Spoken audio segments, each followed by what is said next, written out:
Recently अभी supreme court में एक एप्लीकेशन फाइल की गई थी कि एक हाई कोर्ट जज को हाई कोर्ट जज बनने से रोक दिया जाए। ये मामला और इंटरेस्टिंग हो जाता है क्योंकि सुप्रीम कोर्ट ने ये एप्लीकेशन जज की ओथ लेने के एक दिन पहले इसे एक्सेप्ट करा, और पैरेलल जब ओथ टेकिंग चल रही थी जज की, तभी इसे हियरिंग भी सुप्रीम कोर्ट में उसी समय चल रही थी। तो आइए देखते हैं इस वीडियो में कि क्या सुप्रीम कोर्ट के पास रियली में कोई पावर है जिसके थ्रू वो एक हाई कोर्ट जज के अपॉइंटमेंट को रोक सकते हैं। So can supreme court quash the appointment of an high court जज? This is the topic of our discussion today.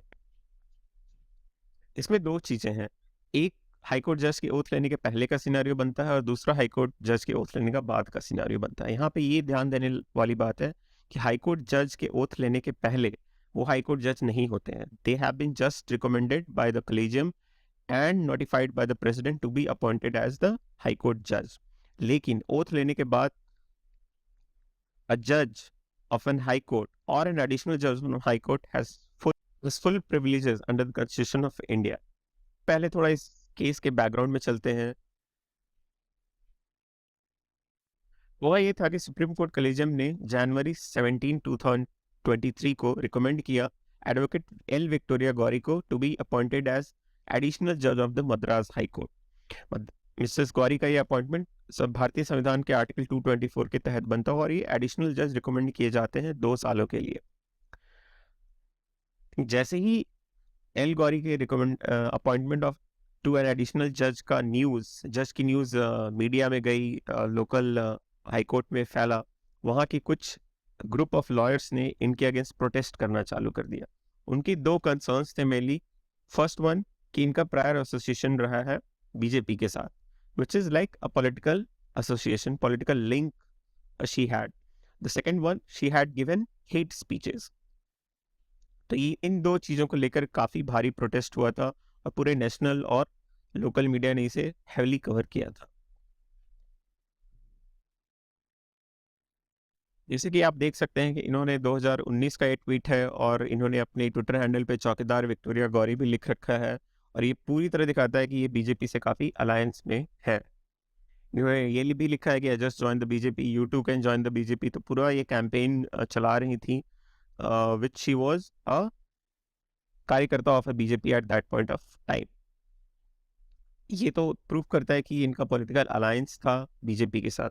दूसरी जो बात उठी थी कि उन्होंने हेट स्पीच काफ़ी दिए थे, तो आइए देखते हैं कि क्या हेट स्पीच उन्होंने दिया था जो कि एलिज्ड हेट स्पीच में। So she had, in past statements, she had said, as far as India is concerned, I would like to say Christian groups are more dangerous than Islamic groups. Both are equally dangerous in the context of conversion, especially love jihad. Problem of Christian, if the Islamic terror is green terror, the Christian terror is white terror. और ये Bharatanatyam should not be danced for Christian songs. How could the poster of Lord Nataraj be equated with the name of Jesus Christ?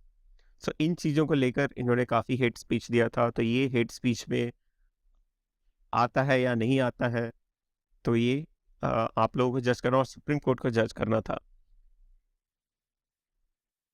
उन्हीं 2 चीज़ों को लेकर एक application file की गई थी, Anna Mathew versus supreme court of India, writ petition number 140 of 223, challenging the appointment of Victoria Gowri as a जज of the Madras high court.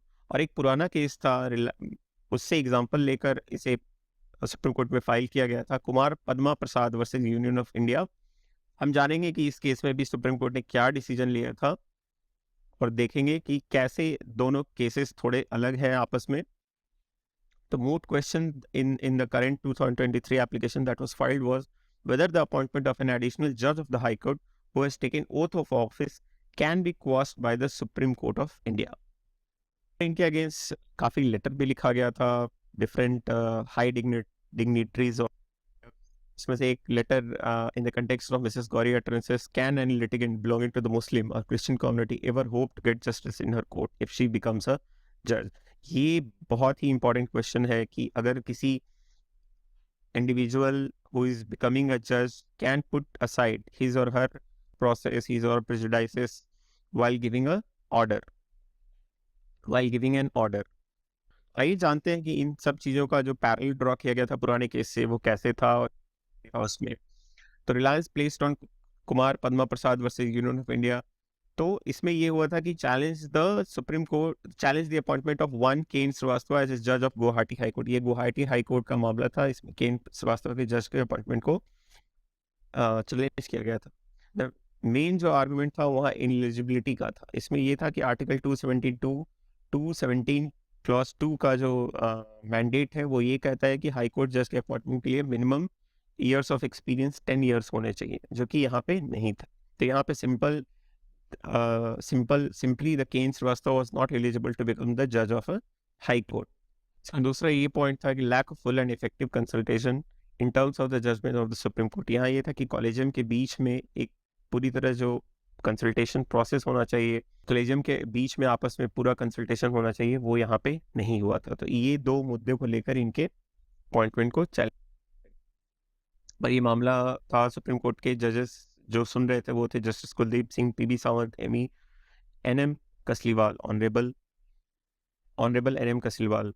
और इन्होंने रूल किया कि इनका जो केन श्रीवास्तव का अपॉइंटमेंट है, this is in violation of the article 2172 of the constitution. तो इन्होंने इनके अपॉइंटमेंट को ये कहकर मना कर दिया कि इनके पास एलिजिबिलिटी ही नहीं है, जो कि था 10 ईयर्स ऑफ एक्सपीरियंस।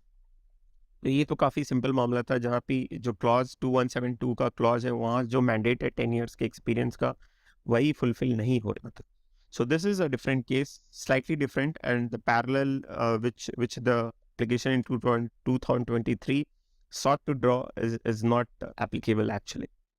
ये कहते हुए भी 2023 में जो विक्टोरिया एल्गोरी को अपॉइंटमेंट को चैलेंज करते हुए जो एप्लीकेशन फाइल की गई थी, उसमें भी ये कहा गया था कि there is no ineligibility, right. Eligibility का क्वेश्चन नहीं है, लेकिन पर the main contention is the lack of full and effective consultation, जिसके कारण से जो एलिड हेट स्पीच के रिकॉर्ड्स थे वो कॉलेजियम के सामने एंड सेंट्रल गवर्नमेंट के सामने नहीं लाए गए थे, right. So this was the main point on which the whole application was based, the hate speech.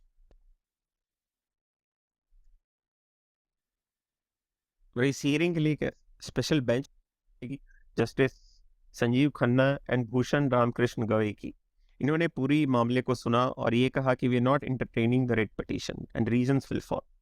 Like पूरे पिटीशन को इन्होंने आउटराइटली रिजेक्ट कर दिया। और ये सबसे बड़ी बात, जैसा मैंने पहले बताई, उस समय चल रहा था कि जब एल विक्टोरिया गौरी का appointment of oath was ongoing, so the hearing to challenge her appointment and she was taking oath, both were happening parallelly. Justice Gavai ने तो ये कह दिया कि rejected the plea of political background, और उन्होंने ये कहा कि मेरा भी पॉलिटिकल बैकग्राउंड ये रहा है, लेकिन मेरी जजमेंट या किसी भी सुप्रीम कोर्ट के कामकाज के डेली कामकाज में ये मेरे सामने कभी नहीं आया है।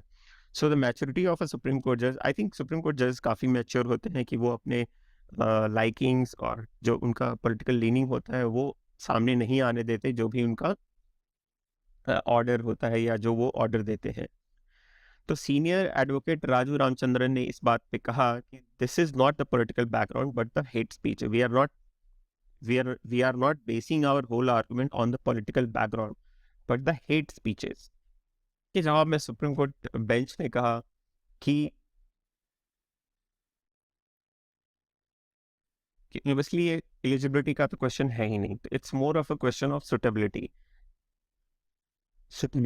तो सुप्रीम कोर्ट ने आई थिंक यहीं से ये चीज क्लियर कर दी, she is very much eligible to become a high court जज, एडिशनल हाई कोर्ट जज, but right now you are raising the question of suitability, so can supreme court go into the question of suitability, right?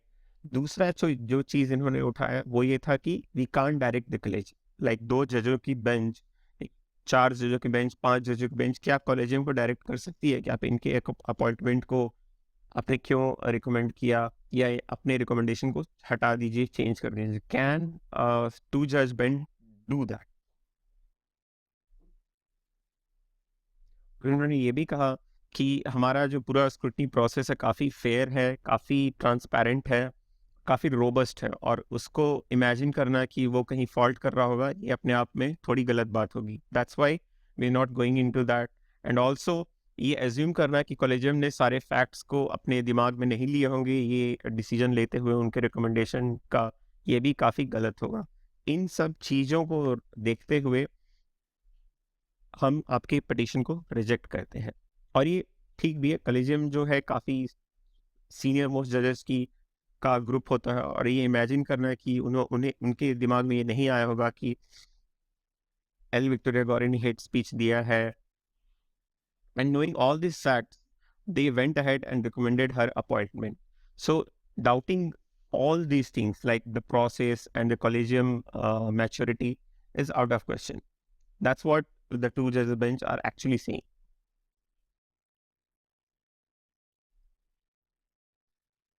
Supreme court ने ये भी कहा कि जज is जज every day. कुछ भी करेंगे, कुछ भी कहेंगे, तो उन्हें जज किया ही जाए. So, just because she has said something or she has a political alliance earlier doesn't mean that we start rejecting the judge.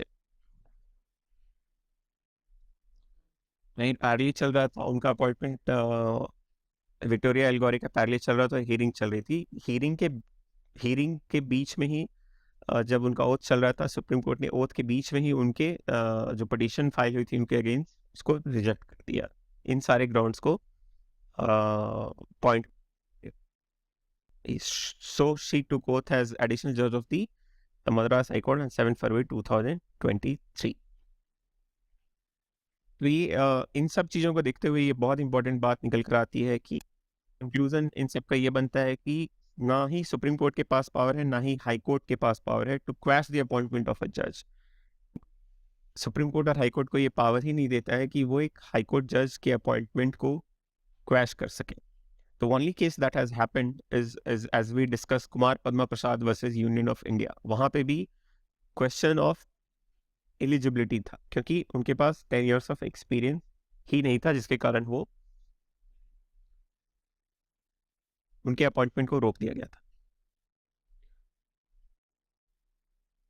जैसा कि आप इस न्यूज़ आर्टिकल में देख रहे हैं कि अटॉर्नी जनरल जी वहनावती, जो 2013 में हमारे अटॉर्नी जनरल थे, उन्होंने ये कहा था कि neither supreme court nor high court has the power to quash the appointment of a judge, even if it did not meet eligibility criteria, as Constitution empowered Parliament alone to remove the judge for an inquiry proven misconduct. तो ये संविधान ने पूरा power parliament के हाथ में दिया है कि पार्लियामेंट ही केवल हाई कोर्ट जज और सुप्रीम कोर्ट जज को रिमूव कर सकती है. और a judge of an high court can be removed from his office only in the case of his proven misbehavior और incapacity through the process of impeachment. तो हमारे पास दो ही ग्राउंड्स हैं, मिसबिहेवियर और incapacity through the process of impeachment.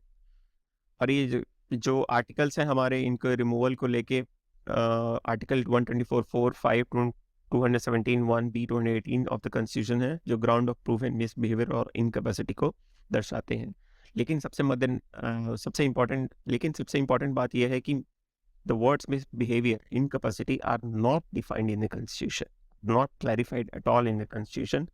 This gives a lot of scope for Supreme Court, and especially the Parliament, which is the sole authority to remove a High Court judge or Supreme Court judge, to decide what is misbehavior or incapacity. So ये था हमारा video.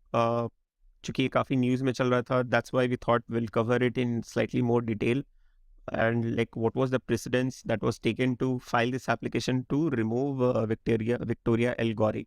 If you like this video, share, comment, and subscribe to our YouTube channel Law Chakra for more such engaging contents.